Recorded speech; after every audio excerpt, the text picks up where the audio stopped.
Cephalon's nice. I like Cephalon. And so then I use it for my Battle.net account, and then I used it for my email, and then I use it for, other online things, and eventually it just stuck. Someone that's definitely stuck around in 2016 is Awestin. Yes. He took that bit of a hiatus, I suppose. Mm-hmm. So, Yeah. now it just feels good seeing him week after week. That's ReQzee. And this, to me, is pretty interesting. On one hand, Pikachu does have really great tools from an edge guarding standpoint that can be great to deal with Awestin off stage, but Ness's advantages in this matchup in particular are all about his on-stage advantages. In particular, you have things like the Nair, which come out so fast, and as Awestin is demonstrating right now, those up airs just lead into each other so well.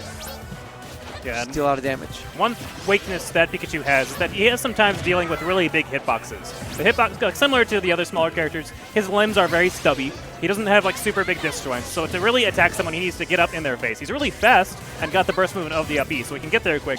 But if you have Ness neutral air, you can just press that button, and then there's not really much Pikachu can do to beat it. And you can, trade with the quick attack, and that trade will be in your favor every single time. That is an FX trade. You want that all day. You want the FX trade.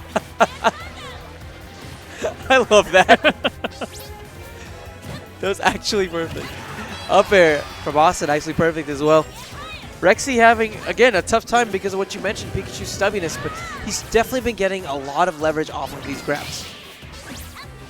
Yep, and Pikachu, not a terribly heavy character, relatively light. The KO power from Ness is going to be sealing the stocks pretty quick if ReQzee is not careful. Honestly, he's having a tough time with his landings. Awestin so far has been able to get a lot of utility off of these up airs.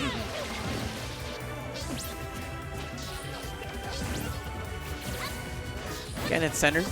And now Awestin, wow, it feels like ReQzee keeps intentionally barreling himself into the corner. Yeah, that's the thing, having played against him myself as well, it's the tactic that he does use, because Pikachu has quick attack to bail himself out of the corner. So instead of actually fighting for center, you just say, oh, go ahead, just take it, I don't really need that. And then at any point in time, whenever he feels uncomfortable, he's like, okay, now I'm just going to zip around. And it's pretty difficult to pin Pikachu down whenever he tries to do that sort of thing. Awestin very nearly did it with that PK Flash. Back throw will be taking the set, though. Pretty dominant two-stock. Yeah. Yeah, if you don't, especially as a light character like Pikachu, if you don't seal that first stock from Ness, the rage kills are going to come out so early. It's not a good look. I guess I wanted to see more situations where ReQzee could use his edge guarding tools, right? Because he kept trying to take the battle on stage. Yeah. And like we saw throughout that match, that's where Awestin really found a lot of his wins. Awestin is very scary on stage. Off stage, though. Off stage, so bad. He's definitely one of the better people that can take advantage of the recovery that Ness does have. But there is a very big window that, regardless of how good you are, is still going to be there. You still got a lot of startup on his up B, which kind of leaves him as a sitting duck if you're ready to take advantage of it. Do you think this might call for a change in mentality where he starts playing a bit more for positioning rather than raw percent? Perhaps. I mean, there are a couple of different ways he could go. He could try to play more defensive just so that, try to rack up damage slowly over time, which seems like it's what ReQzee is trying to do.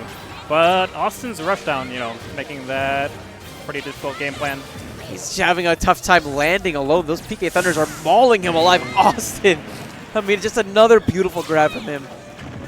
Looking rough. Yeah, I think the off-stage edge guarding is one of the main things that ReQzee can be taking advantage of, but he's never getting Awestin far enough out, honestly, to actually force Awestin to up B. Awestin doing a good job using his double jump, saving them up, using his aerials to sort of defend the space around him.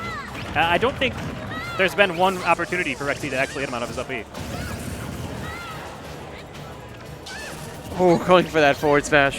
He should know that Austin's just such an airborne Ness player that that option probably wouldn't be in his best interest. ReQzee got the position again, but firing a little early on the F smash. Yeah, that is one thing to point out, is whenever... So there are lots of times, obviously, whenever you have your opponent pressured, and you can't edge guard them off stage, and they are going to get to the ledge safely. And you really need to be able to pressure them at the ledge. And ReQzee hasn't managed to do that. He's been firing the F smashes a little bit too early. If they did land, it'd be a good thing to hit his opponent with. but they haven't actually been connecting, and that's giving Awestin the free reign to just pile like his way straight back on stage. Nice up smash, though. Punishing that with dash grab will actually put the first stock on the board for ReQzee. It was definitely great to see from him. It felt like he was firing blanks all game long. Finally having something of substance. And it's a low percent where Pikachu does have a pretty mean punish game. Yes, yeah, his combo game is extremely good. Yep, and even with going full cross stage, that back there will be enough to finish off the Pikachu stock. Such a massive KO option. Awestin again demonstrating why he's one of our favorites tonight to finally take a Shockwave. Yeah. In 2016. I think he's been in grand finals 5 times in 2016 and gotten second every single time. That is the biggest